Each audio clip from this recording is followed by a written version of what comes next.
So I want to begin by saying a couple of things. First of all, if you haven't read Over the Plain Houses, where you been? All right. I mean, come on. It's a brilliant novel. It's a mountain novel, which means it's very close to my heart. And I feel like Wayne Caldwell, who is here in spirit tonight, he's actually in Maine.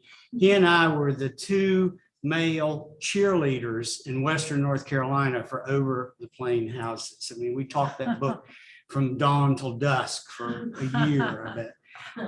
So I'm a huge Julia Franks fan. That's how come I get to sit in this chair. And the other thing, on Father's Day, that's right.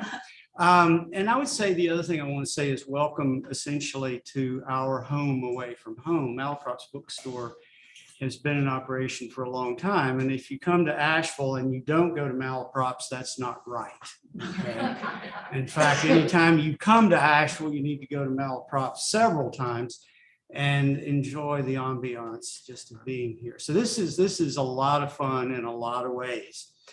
I want to start, Julia, after that introduction by Patricia, with this. I know from a long line of conversations that you and I've had that this book, A, means a tremendous amount to you, and B, was a long time coming. It had a long gestation period, so to speak. Yes, Would you, so to speak, would you talk about that when, where you first began to imagine this story might be a novel, and then how it unfolded so that we've got this beautiful book now that we have today?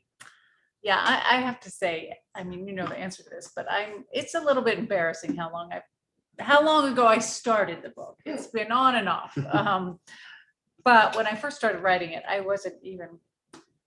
didn't even consider myself a writer yet. I started reading about this topic, and I get pulled in right away once you start reading about maternity homes in the 1950s, and you start reading women's stories, and they are powerful stories, and they haven't always risen to the level of awareness in this culture. And also a lot of women have been reticent about telling those stories. Anyway, I guess you get sucked in right away, and you're reading, and then pretty soon you're writing. You don't even know what you're writing. It's like, is this a nonfiction book? And anyway, I had no idea what I was doing. I taught myself to write by rewriting this book many times. And I'm not going to tell you how many because I lost count. So, but that's powerful. I think that's really because your craft is in this story. Your craft grew up in this story. Yeah, is what you're saying. Yeah. Would you read a little bit for us, just to kick things off, just to kind of get the blood flowing? If I get too long, you just kick me, okay? There is no such thing as too long unless they turn off the machine. Okay. Oh, that. All right. So this is the beginning of the novel. And the character who's speaking is Luce, and she is talking about her friend. And the year is 1959. I only went there once to that home, but I can answer some of your questions, or try. The house had columns for one thing, and actual wrought iron gates. The bus stop was right out front, so when you stepped onto the curb, the first thing you saw was all these rude messages spray painted onto the retaining wall. Watermelon Hill, that sort of thing. In 1959, the delinquents in our city weren't exactly what you would call creative. The walkway took you down, it's Charlotte. The walkway took you down the center of this great big old lawn. And it was hard not to feel self-conscious. All those windows glinting in the sunlight and staring down at you. I guess it was April because the hydrangeas on either side of the portico were just leafing out. The bushes littered with some kind of white confetti. And it took me a beat to realize that all those little pieces of paper were playing cards, shredded into tiny pieces. A king of diamonds and a 10 of clubs, but most too small to read. Whoever done it had spent hours at the task. Whoever done it might be there right now, intent and watching. I had no idea how to behave, despite the promise I'd made to Edie's mother. Was I supposed to ring the bell and ask for Edie? Or was it like a business where you just walked right in? I rang, studied the shredded cards, the patterns in black and white and red. There, a club. Made no sense. They come from one of the upper windows. That was clear. But whatever fierce purpose they'd once had was now lost in that sure surrender to earth. Inside, the sound of rattling, clatter of a chain, sliding metal, and then the door opening and a lady with white striped hair beaming out at me. "You are our visitor. We are so happy to see you." She had a foreign accent I couldn't quite place. "I am Mrs. Vensloff." "So, Russian. Come." She ushered me into a large foyer and seated me next to a grand staircase. I already hated the place. The damask, the sagging furniture, the cabbage roses climbing the wallpaper, and yes, my eyes did inventory the room out of habit. No knickknacks on end tables, no sweaters thrown over chairs, no cups and saucers, just a pair of silver candlesticks on a marble tabletop. But nobody ever notices when that sort of thing goes missing. Mrs. Vensloff took off her glasses and peered at me. "You can wait here, yes? You can wait here." She set the spectacles next to the candlesticks before turning away, the heavy paneled door swinging into place behind her, then stilling. The marble tabletop was 2 paces from the sofa, the eyeglasses silver, the kind old people used for reading.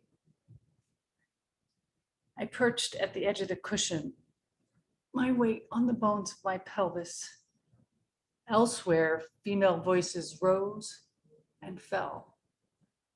And I strained to pick out Edie's, but could not.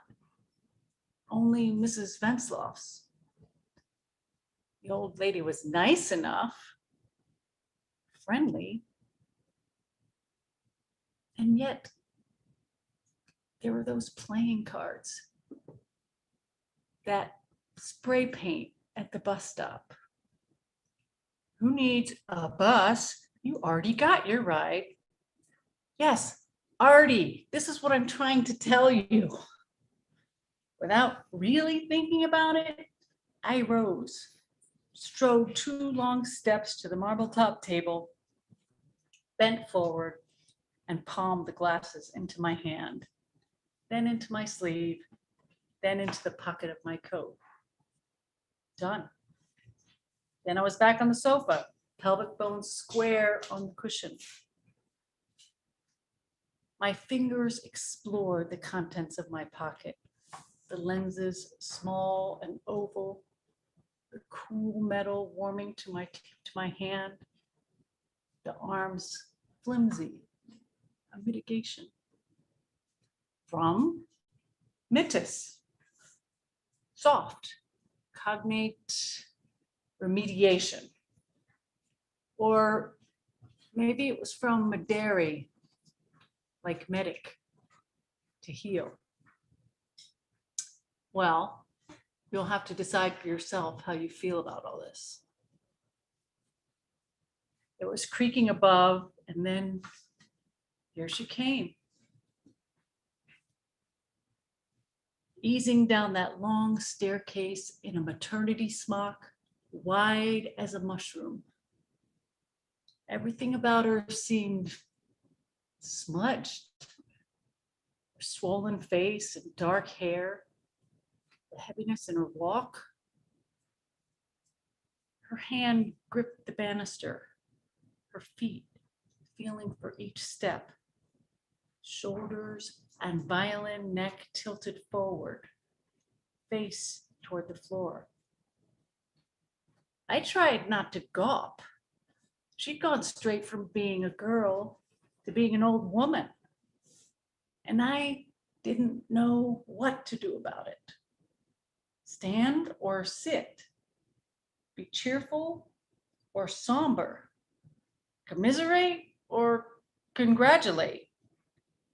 I could think of nothing. Just told myself I had better find a way to smile. Then she was folding her arms around me, but not too hard at all. Her shoulders bonier than I remembered, more fragile. I stepped back, my hands on her upper arms. I willed my voice to excitement. You're going to be a mama. Edie flinched, then darted a look toward the swing door.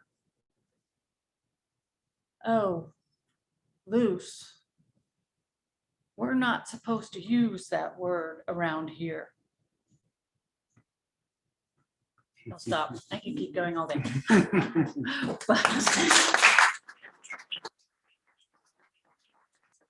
You just introduced us to two best friends, Luce and Edie, circa 1959.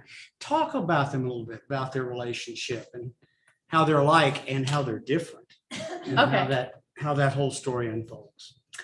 Okay, so Edie is in some ways luckier.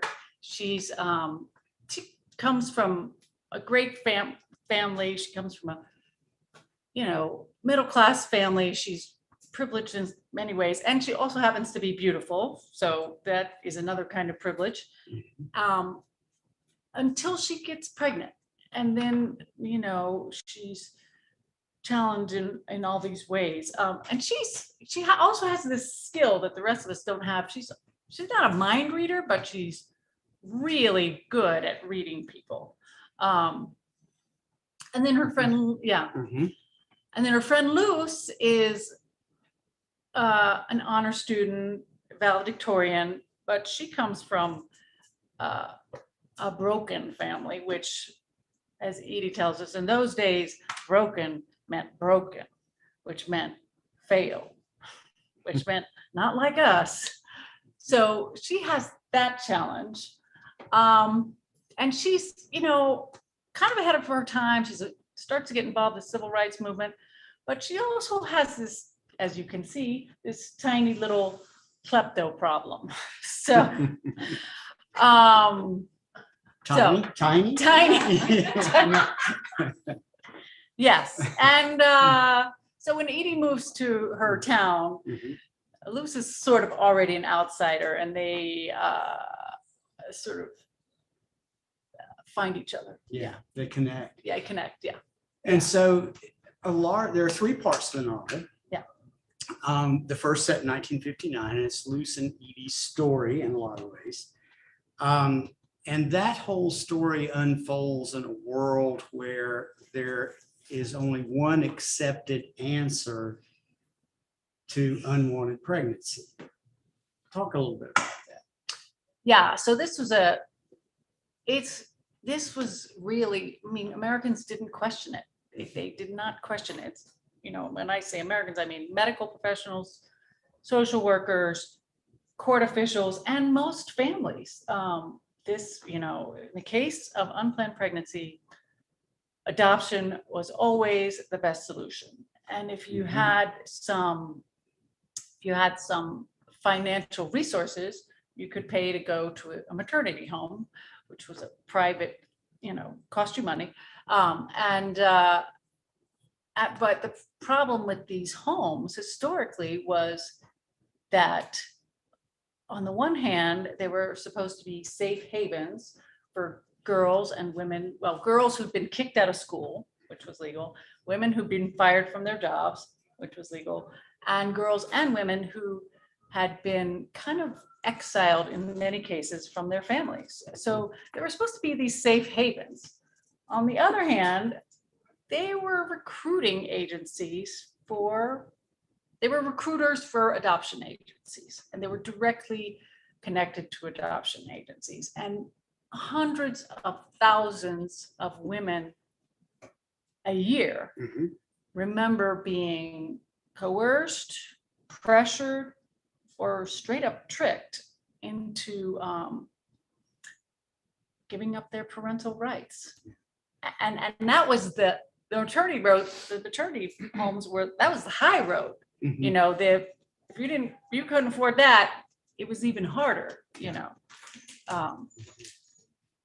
And do you think, and part of this, I know you've said all along, is that the psychology behind this is obviously twisted, but the idea that these girls and women entered these homes innocent of the fact that having given birth, they immediately entered into what might be a lifelong grieving process.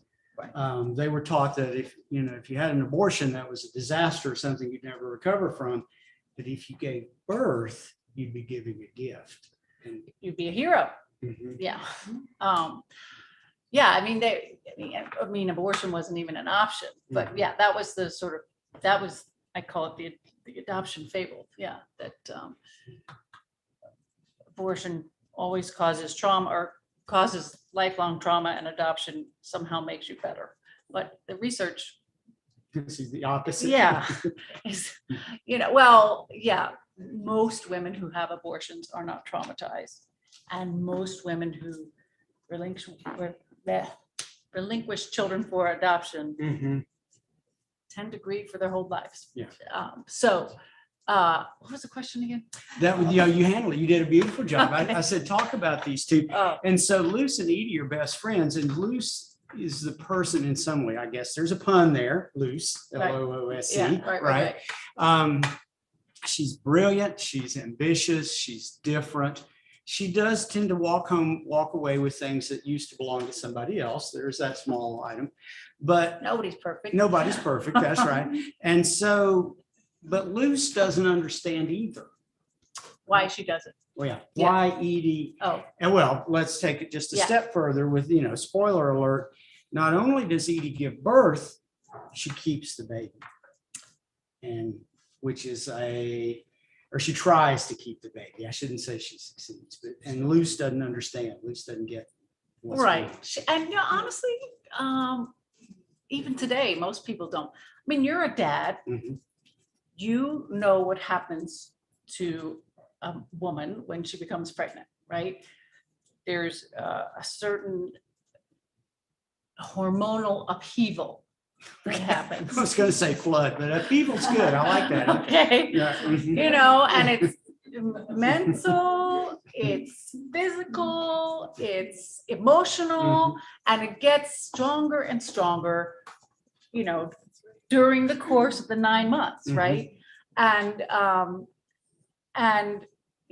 if you're the mom, these mommy hormones help you bond in utero. But they can be hugely destabilizing. And we know this, but somehow, I don't know, people sort of somehow forget it or something, or we put it on the shelf, but, anyway, what was I gonna say?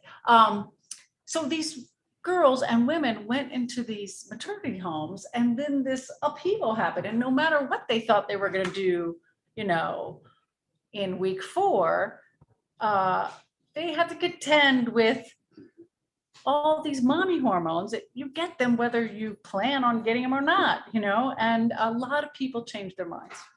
or they just weren't prepared for this kind of transformation. So, yeah. There you go. So this all unfolds in the first part of the novel, titled The Bargain. And then the second part of the novel, The Say-So, who has the say-so over any individual woman's body. Right. Women's bodies collectively, which of course we've been struggling with nationally and sadly recently. So talk a little bit about the second part as well. How does that unfold? I think you can share that without giving away the beauty of all of this. Well, so the second part of the novel is focuses on a young woman named Mira, and she's come of age during the 80s, which, as you know, is a totally different time period to come of age. You know, women had a lot more say-so. They had, a lot more choices. There wasn't this kind of adoption mandate permeating the zeitgeist. And the character Mira is, she is Luce's daughter. And she accidentally gets, well, I'll say she has an unplanned pregnancy also, but she has a lot more options.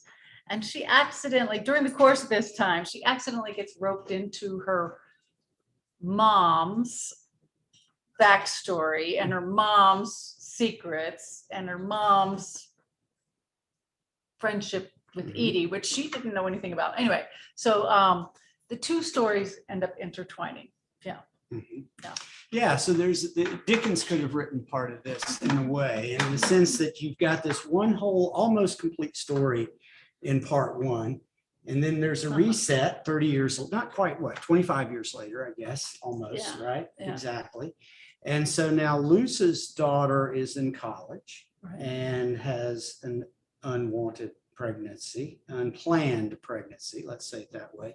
And so the pattern repeats itself, but now these events that happened in the past begin to be revealed. And so what appears to be two stories eventually becomes one. Yeah. And, it's about how things can and do change drastically in a single generation. So in the afterword to the book, you write about the fact that you experienced something similar to what Mira experienced. Yeah. And that, of course, I think has to fit the desire to write this book. It might even be cathartic in a way. I don't know. Absolutely. I mean, that's why I started reading all this material. Did I just cut you off? No, beautifully. You did, but beautifully. Yeah, and so talk a little bit more about that. I think there's a way in which this book, we said earlier, it had a long gestation period, but now it has taken on a beautiful life of its own. Right. Well, I didn't expect it to be finished. I didn't expect it to be finished the year that Roe versus Wade was overturned. And I didn't expect Roe versus Wade to be overturned. And I thought I was writing about this ancient period of time, this relic in American history that people either didn't know about or had forgotten. And, then last summer, Amy Coney Barrett said, well, women don't need to have abortion rights because they can always choose adoption. And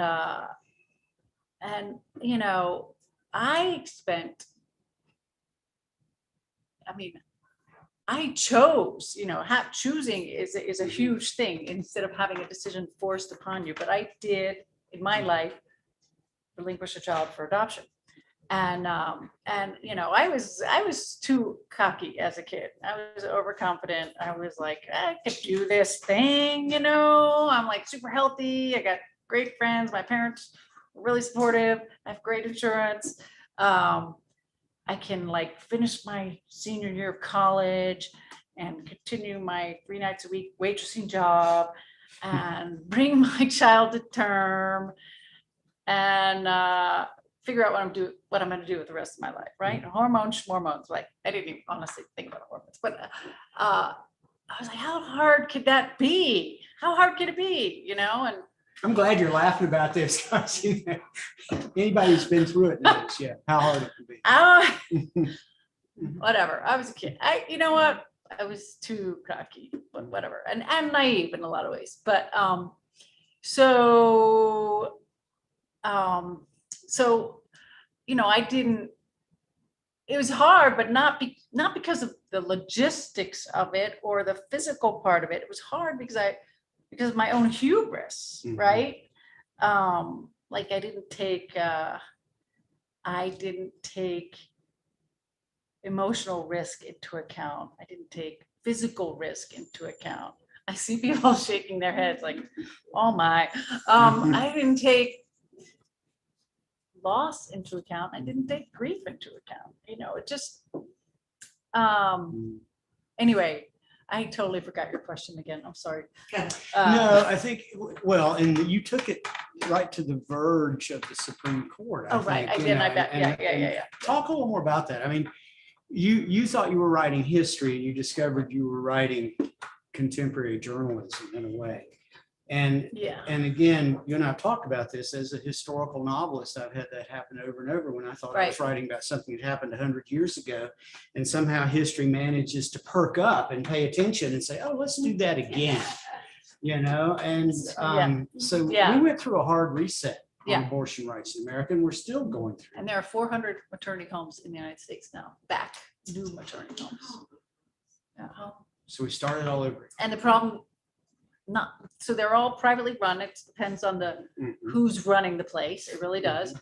But they tend to be linked with adoption agencies. They tend to be linked with evangelical organizations. So my editor said, you need to frame this in history. You need to put this, you know, because a lot of people of a certain age, they don't know anything, especially they don't know anything about it, people of a certain age. And she said, you need to put this historical synopsis in the beginning, and would you feel comfortable writing an author note talking about your own experience? And I was like, it wasn't my plan, but you know what? I feel like if women don't tell their stories, then whoever this group is, women who've relinquished, this remains theoretical. Women who've had abortions, that's a theoretical group. Women who've gotten raped, that's a theoretical group. If we don't tell these stories, other people are going to tell them for us. And they're not going to tell them the right way, you know? So it comes back to who has to say so. Yes, exactly. So my editor was like, nudge, nudge, nudge. And here we are. So in that way, we've come full circle. You read the first 2-3 pages of the book that is about Luce visiting her friend Edie in a maternity home.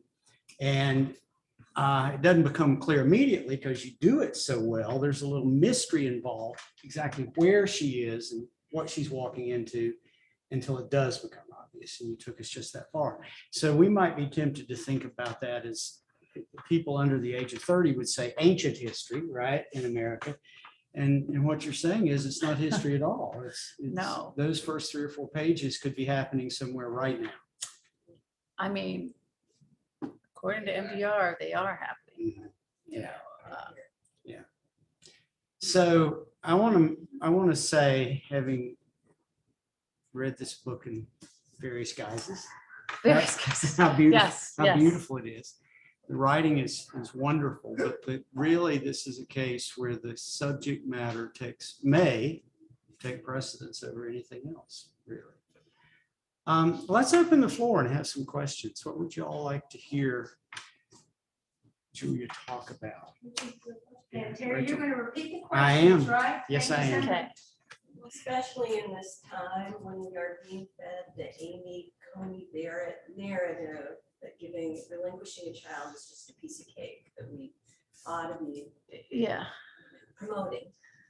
How is your book helping us to go really way behind that narrative and understand, the realities, the situation of relinquishing a child? I just think it has become so much more important now, perhaps, than to tell your story, Yeah. to write this novel. Let me repeat the Okay. question before you Okay. dive in. Yeah. If I, and Yeah. Rachel, Cut it short. yeah. So in a period in American history, the Amy Coney Barrett period, it may become known as, when that narrative has resurfaced that it's somehow not just easy, but a gift to give up, to carry a child to term and give that child up. How is this book, The Say So, all the more important now than it might have been had that not happened, had the Supreme Court decision not happened?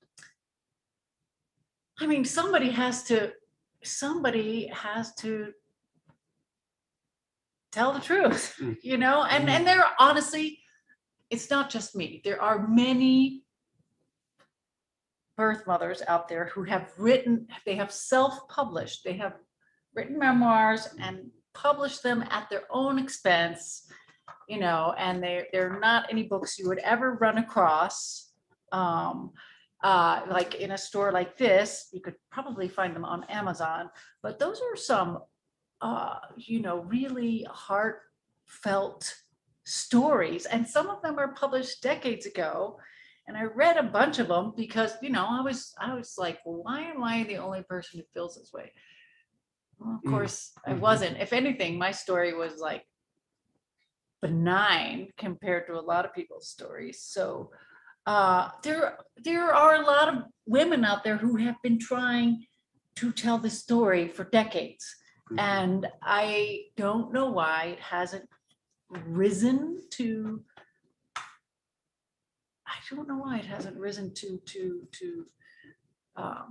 the attention of the mainstream. Yeah. Or in some cases it has, but what has risen to the attention of the mainstream is Irish women telling their stories. That a lot of people know about that. Yeah. But that's a link to the Catholic Church and all that. Yeah. So you said something interesting that I want to underscore. You said somebody has to tell the truth, and I think one of the things that's different, not necessarily for better or for worse, one of the things that's different about the Say So is that we've known for a long time that fiction is ironically, is one way of telling the truth. Sometimes it's a way of telling the truth that can't really be told as powerfully or as dramatically otherwise. And so I think the beauty of this, in part, is that it dramatizes over two generations what's consistent. And what's consistent is the mother's dilemma, right? A woman who decides not to have an abortion, but to carry a child to term and to put that child up for adoption. And then what the real emotional aftermath of that is. And I think, when I said earlier, this book's divided into three parts, I think that's important because the second part replays in a way the first part. It's equally as interesting, equally as powerful. And you begin to get a sixth sense that this isn't a one-off. This didn't just happen once, but it happens over and over and over again, generationally. And I think that's another answer, to Rachel's question. It speaks to the present moment because it has happened. It's still happening. It will happen. Yeah. Yes. Was this prompted by? Could we get a virtual question now? We want to do virtual and then Sure. live. So the two of you have had an experience where you're writing about something, historical fiction, but then it becomes very present to you, that it's not just something that's happened in the past. Could you describe what those experiences are like for you, how it affected you as a person living today, that you were writing about something you thought was past and was really not? what does that do to your either writing process, your consciousness, or did you change anything? Like, you talked a little bit about that, Julia, but more along the lines of the person, what does it do to the author? Yeah, I'll answer that really quickly because I've kind of already talked about it. Then I want Terry to answer it. You know, in some ways it's validating, like, oh, yeah, this is even more real than I thought, but it's also, you don't want to be validated in that way, you know, you don't. And then I talked about how I literally reframed the book based on what was happening in politics. But if you haven't read Terry's stuff, Terry is really good at it. This is in some ways similar. He's really good at like going to these corners of history that most of us haven't paid that much attention to. And, you know, it takes his flashlight and he goes, look at this, people. And that's what makes his books so interesting. Yeah, a quick sort of, again, a quick reply. I started writing about a novel, what I thought was going to be a hard-boiled detective novel set on Ellis Island that was all about why human beings seem so susceptible to the temptation to hate the other. Whoever, if you have blue eyes, you hate brown-eyed people. If you have brown eyes, you hate blue-eyed people. If you have straight hair, you hate curly-haired people, etc. So I started this book before 2016 or before the 2016 election. And I was rolling along when one of the candidates came out and said, we're going to build a wall and keep all the others out on the southern border. And over the next, 5-6 years, that immigration became this incredibly heated topic. Well, I didn't know. So maybe you felt the same way. I didn't know I was writing about an incredibly heated contemporary topic until all of a sudden it was. And in fact, my wife Lynn said, from now on, you're going to write about butterflies. Because you start and lo and behold, this dark cloud comes over and, you know, things happen. But like Julia, you don't want to be proven right about human nature. No. You'd really rather be proven wrong about human nature in a way. Thank you for answering. Mhm. You said you're embarrassed about how long it's been since you started writing this book. I mean, has it been like a decade? And did the original inspiration to do this come from your own personal experience with being pregnant? Yes, did this. Okay. Yeah, so great question from the audience. Did the original inspiration for this book come from Julia's own experience of being pregnant? And then how did that morph into a novel? Right. Yeah. It did come from that. I started reading 20 years ago. I won't say I started writing. I'm not even sure at what point it became like, oh, I'm writing a book. It was mostly note-taking and sort of figuring out my own feelings. And then I was like, I can't, this is horrible.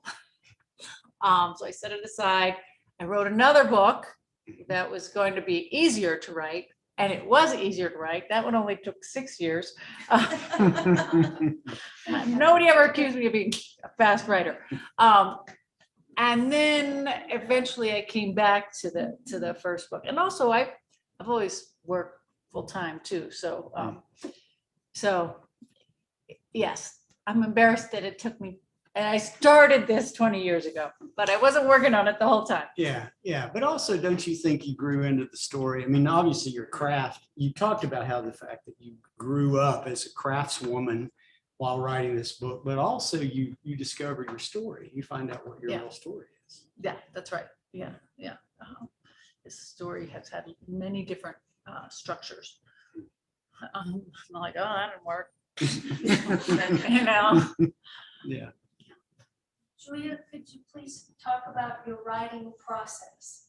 And if you were going to think back on some of the best advice you've ever received, could you pluck a piece of advice out and share it? So writing process, a little window into that, and a piece of advice on writing that has resonated. Yes. Okay. So I know a lot of writers write an hour before they go to work or whatever. I have never been able to do that. It takes me an hour just to get warmed up. I tend to write all the time, all day, you know, in spurts. Well, I'll spend vacations writing. Certainly spent summer vacations writing. I'll tend to write intensely for days, weeks, months at a time, and then I'll stop and, you know, go on book tour or whatever, or like just catch up on my laundry, you know, or, you know, be a social human again. So it's pretty erratic. I know that's not what most writers recommend, but that is what works for me. And I would say for other writers, what is the one piece of advice I would give? I would say, well, I'm going to give two. Read a lot. And secondly, become friends with other struggling and emerging and new writers. Because those are the people who are going to help you. Those are the people you can, you know, who are going to help give you feedback. Those are the people who are going to be your sounding boards. Those are the people who are going to become your friends. And those, when you first start out writing, you don't realize that, you know, you don't realize that the people who are in your exact position are the ones that you should be, you know, cultivating relationships with. Yeah, that's so. Well, and the only thing I would add to that, not that you ask, is that they appreciate what you're going through. Right? Yes, In they other words, get know, it, right? They get it. know, yeah, they get Yeah, it. They get it, yeah. and similarly, I've known established writers who were kind enough to do the same thing. They also know, right? They're always starting over as well. Yeah, And that's right. They That's may right. have a track record and they may have had some good experiences, but they too can fully appreciate. Right. you Yeah, know, everyone else just thinks writing is some sort of benign mental illness, you know, except for other writers. who know that there's nothing benign about it. Right? That's right. Other questions from You the, learn all about widows and orphans in writing. Yes, that's Interesting right. because of the topic of your book. Yeah, Mhm. yeah. Yeah, I wrapped into your story, part of what I heard sort of emotionally is ideas about shame for women, right? Women would never be in the position that you're describing they were in and are currently in if it weren't for the social mechanism of shame. And I want to say, where's the man? And then the second thing is the grief, Mhm. right? You didn't say much about your own, but you sort of referred to it in some way. And I just wonder if you could comment on that, and then I don't know if you'd be willing to, but maybe speak a little more about what, you know, I think writing is therapeutic too, Mhm. and you're writing other stories, but you're writing to your own. Right. So what happened for you in your journey of grief as you did Okay. this work? Okay. Well, I'll first talk about. Could you repeat the question? Okay. Yeah. Sorry. So one of the things, yeah, I'm gonna try to shorten. It's a great question. One of the things that Julia has brought up and that she addresses in this book is both the idea of shame that women who are going through an unplanned pregnancy alone, perhaps, and you did sort of insert there what happened to the man. And that's an interesting question about the book as well. I don't know if we'll get to it tonight, but there are fathers. All these babies, oddly enough, have fathers, you know, and that's a piece of the drama, the dramatic action in the book as well, that I think is really done really, really well. It's not simple in any case. So shame, but then also grief, right? In other words, the grief of something that's missing or someone that is missing from your life. And then how do you deal with that? And then is writing a way of dealing with that? So. Right. So the shame piece, I will say, certainly that was a huge part of it in the 1950s. You know, the sexual revolution started really after World War II and sort of snowballed. Men and women were having more sex outside of marriage, and it manifested in all these quote unquote illegitimate pregnancies. And so and certainly in the 50s, the women bore the entire responsibility for that.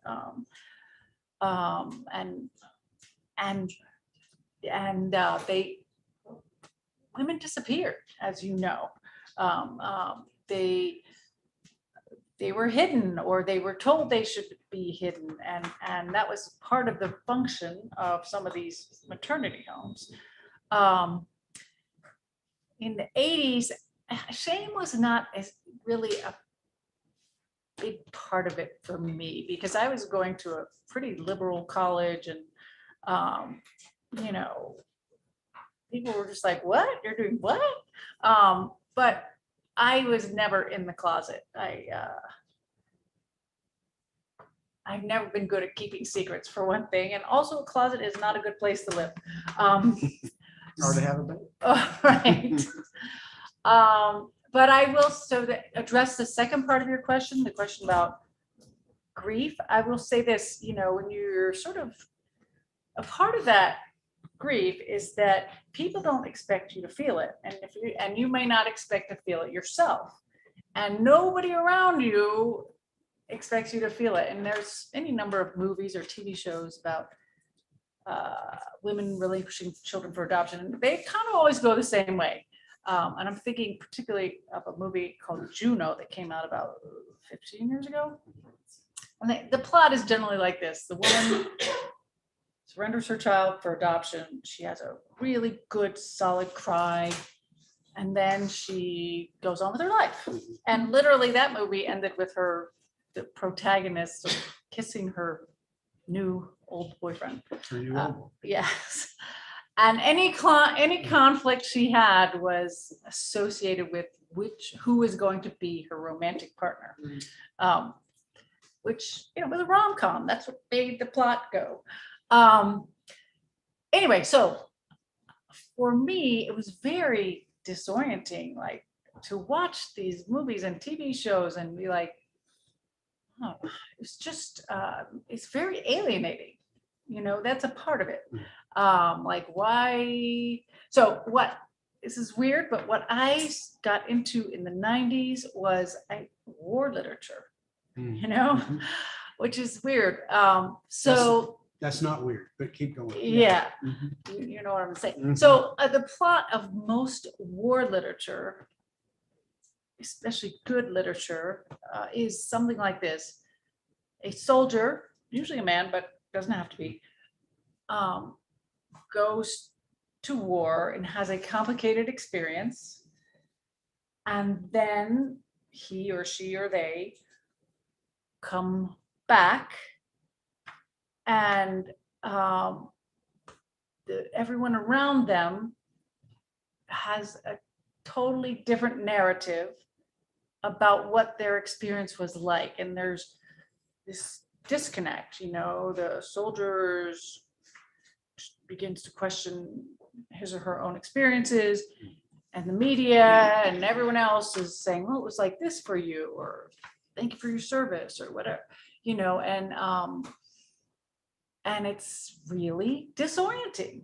And so for like a long time, I got really sucked into war literature. And even for a long time, it took me a while to realize what it was about those plots that was attracting me.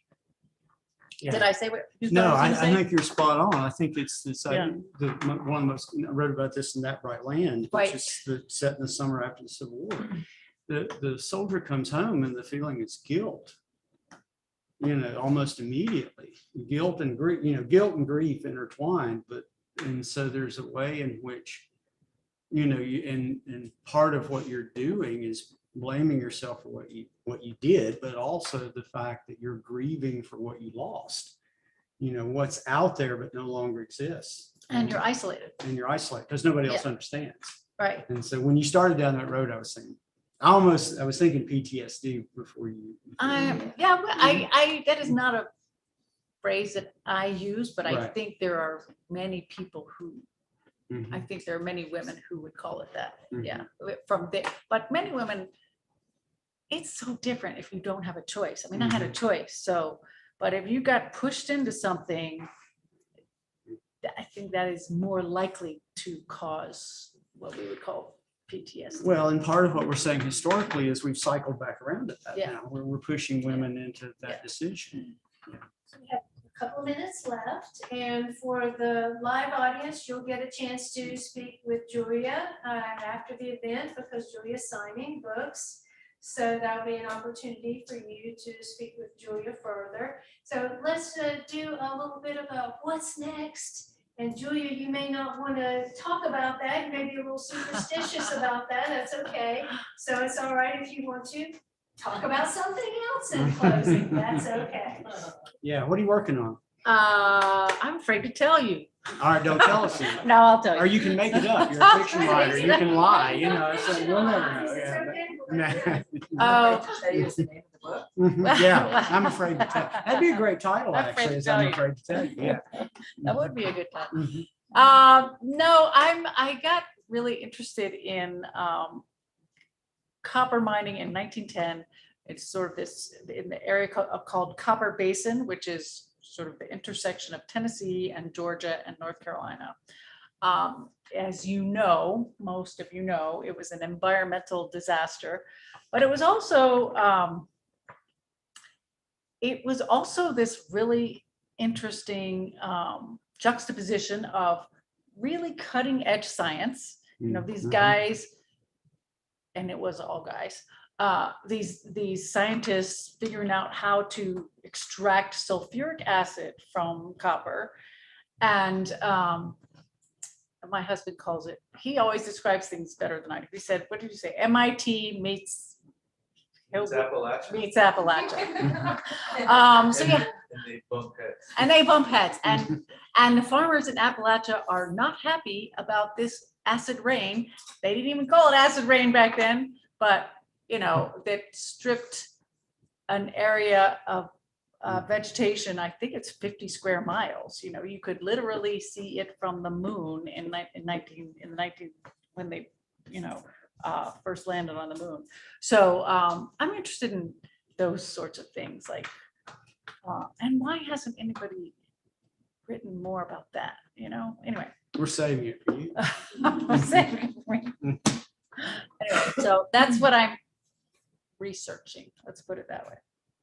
Well, it's been a pleasure to have you here, and Julia Franks, I want to thank you for being here to celebrate Miss Say So Thank you. conversation with her beloved Terry Roberts. Thank you all. Thank you.